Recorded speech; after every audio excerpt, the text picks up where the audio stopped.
Undang-undang anti pornografi dan porno aksi belum juga terwujud, namun Anjasmara sudah terkena getahnya. Foto semi telanjangnya di sebuah pameran seni bertaraf internasional beberapa waktu lalu akhirnya menyeretnya ke meja hijau. Anjas diduga melakukan porno aksi dan pihak berwajib bahkan sudah menetapkan status tersangka kepada Anjasmara. Sejak ditetapkan sebagai tersangka, Anjas belum sekalipun menyampaikan pernyataannya kepada pers. Cek. Saya belum bisa kasih komentar apapun.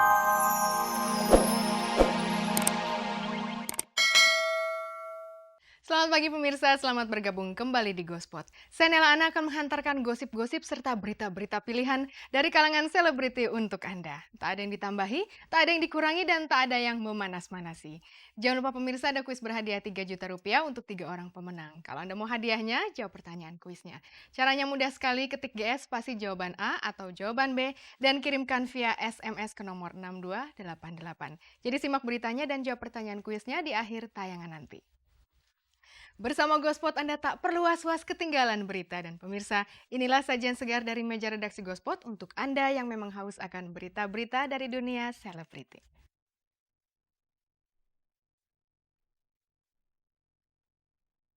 Ustadz Jeffrey Al-Bukhari ikut urun pendapat soal rancangan undang-undang anti pornografi dan porno aksi. Anjasmara mau bicara soal statusnya yang kini menjadi tersangka.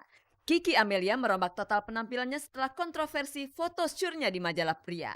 Benarkah Marissa Haque membalelo hingga dipanggil komite disiplin? Christian Bautista menebar cinta.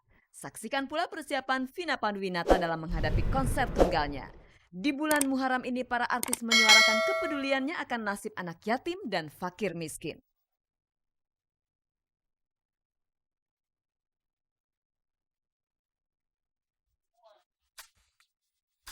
Pemirsa, sejak ditetapkan sebagai tersangka, Anjasmara belum sekalipun bicara. Dan hari ini rencananya Anjas akan bicara panjang lebar tentang kasus porno aksi yang menjeratnya itu. Pornografi dan porno aksi kini memang sedang panas-panasnya jadi percakapan publik. Ustadz Jeffrey Al-Bukhari juga tidak ketinggalan urun saran. Dan sementara itu, Kiki Amelia yang pernah berpose seronok di sebuah majalah khusus pria dewasa, kini tampil berjilbab. Nah, apakah Kiki telah insaf? Pemirsa, kini kita saksikan berita selengkapnya, ini dia.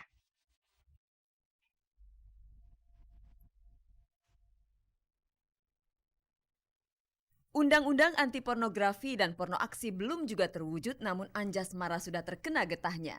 Foto semi telanjangnya di sebuah pameran seni bertaraf internasional beberapa waktu lalu akhirnya menyeretnya ke meja hijau. Anjas diduga melakukan porno aksi dan pihak berwajib bahkan sudah menetapkan status tersangka kepada Anjasmara. Sejak ditetapkan sebagai tersangka, Anjas belum sekalipun menyampaikan pernyataannya kepada pers. Cek. Saya belum bisa kasih komentar apapun. Nanti ada waktunya. Dan perihal berita-berita yang berputar sekarang, nanti akan ada penjelasan lebih lanjut. Terima kasih. Selamat sore. Mas Anjas, kenapa sih Mas Anjas?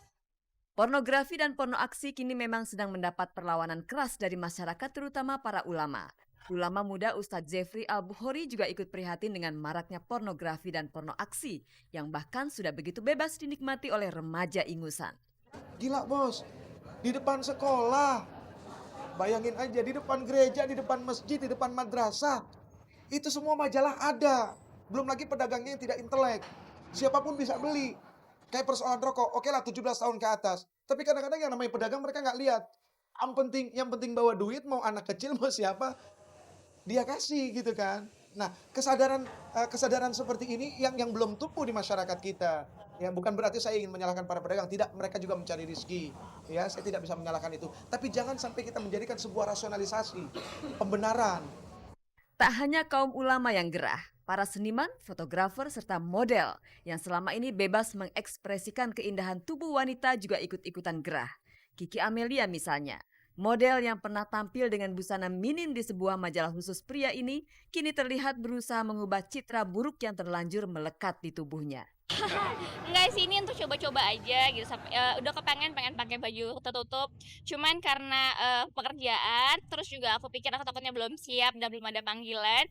Mendingan nanti dulu aja. Tapi di acara-acara seperti ini aku berusaha untuk tampil seperti ini supaya lebih terbiasa lagi. Jika sekarang diingatkan kembali akan pose sensualnya, Kiki mengaku menyesal pernah melakukannya. Entahlah, sebuah pengakuan yang tulus ataukah Kiki takut dengan sorot mata masyarakat yang luar biasa tajam kepada persoalan pornografi dan porno aksi. Apalagi Kiki sudah terlanjur menangguk popularitas dari posenya tersebut. Penyesalannya sampai hari ini dan sampai kemudian hari pasti itu selalu ada gitu, karena setelah aku mungkin karena aku nggak tahu ternyata dalam segi agama banyak banget yang sampai sekarang aku banyak banget tawaran-tawaran, sampai hari ini juga banyak banget tawaran-tawaran yang sama gitu, tapi aku masih trauma dan masih takut, Mbak, jangan-jangan nanti malah lebih heboh lagi dibanding yang kemarin gitu, padahal kita kan nggak tahu maksud dari tujuan tersebut itu seperti apa. Nah, jadi buat teman-teman yang kepengen populer, yuk bismillah. Populer itu silakan. Mau menjadi seniman silakan, bawa iman. Ya mau jadi artis silakan, bawa iman. Insya Allah itu tidak akan menjadi sebuah halangan apapun. Pornografi dan porno aksi memang menjadi musuh bersama kita. Hanya saja sangat tidak mudah untuk mendefinisikan pornografi dan porno aksi yang bisa memuaskan semua kalangan. Ayo, jangan lagi kita berlindung di balik kata seni. Kasihan seni sudah dikotori. Iya dong. Sekarang kalau kita mau jujur, aduh ini sorry ya para fotografer ya, tapi saya percaya bahwa Anda adalah fotografer yang luar biasa yang hatinya insya Allah. Ketika bilang ini adalah seni, maaf sekali-kali cobalah diuji istrinya mungkin mau nggak atau anaknya mau nggak difoto seperti itu, lalu mengatakan bahwa ini adalah seni.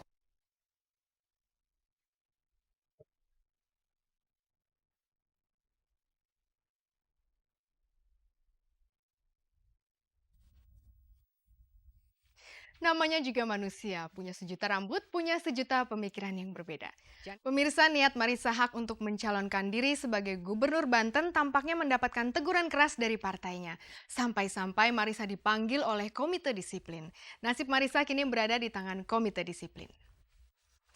Bicara tentang nasib, siapa menyangka nasib akhirnya mempertemukan Deswita Maharani dengan Budi. Siapakah Budi? Tapi sebelum berpacaran dengan Deswita, Budi ternyata pernah menjalin cinta dengan dua selebritis. Sebelum mengenal lebih dekat pacar terbaru Deswita, kita sapa dulu Marissa Haque. Ini dia.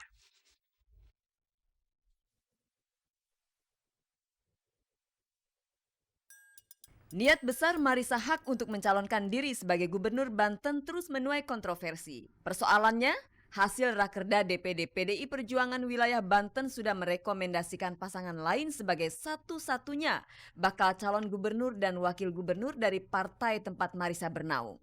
Namun bagi Marissa keputusan tersebut belum mencapai final. Marissa berlindung di balik SK DPP 428 yang menyebut keputusan akhir di tangan Rakerdasus atau Rapat Kerja Daerah Khusus. Alhasil Marissa merasa dijegal oleh lawan politiknya. Nah, di Banten jujur aja itu terjadi, susah ya ngomongnya apa ya, penzoliman ya. Penzoliman, dan kemudian juga kemarin sekitar 2 bulan yang lalu itu ada sebuah kejadian kita semua tahu.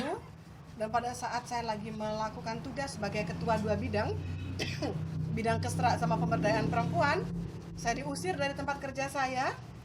Upaya penjagalan, penyembunyian SK 428, dan nanti untuk kampanye pilgub yang boleh apa nggak boleh, dan kemudian langkah berikutnya saya sebagai kader gitu. Dewan Pengurus Pusat PDI Perjuangan segera ambil tindakan. Kemarin Marissa dipanggil oleh Komite Disiplin. Apa tindakan Marissa jika Komite Disiplin memutuskan sebagai anggota partai Marissa indisipliner atau dianggap mbalelo? Aku tergantung teman-teman ini, apakah aku harus terus maju lewat skoci atau apa aku tidak tahu. Dan kemudian mereka akan memformulasikan lagi dan akan diputuskan mudah-mudahan Senin sore itu. Saya di sini nih bukan untuk diri saya gitu loh. Saya untuk ya masyarakat Banten, untuk PDI Perjuangan juga dan Indonesia. Agak susah gitu loh saya untuk menjelaskan betapa perjuangan ini tidak mudah. Tapi kalau kita tidak bergandengan tangan bahu-membahu dan mengatakan yang benar adalah benar, yang salah adalah salah, nggak ada punya waktu lagi kita untuk membesarkan diri kita. 2009 udah tinggal nama aja barangkali.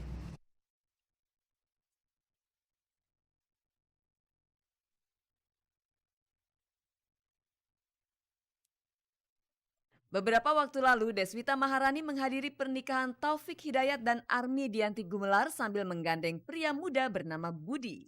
Tanpa perlu bertanya pun orang pasti langsung menyimpulkan Deswita datang bersama pacar barunya.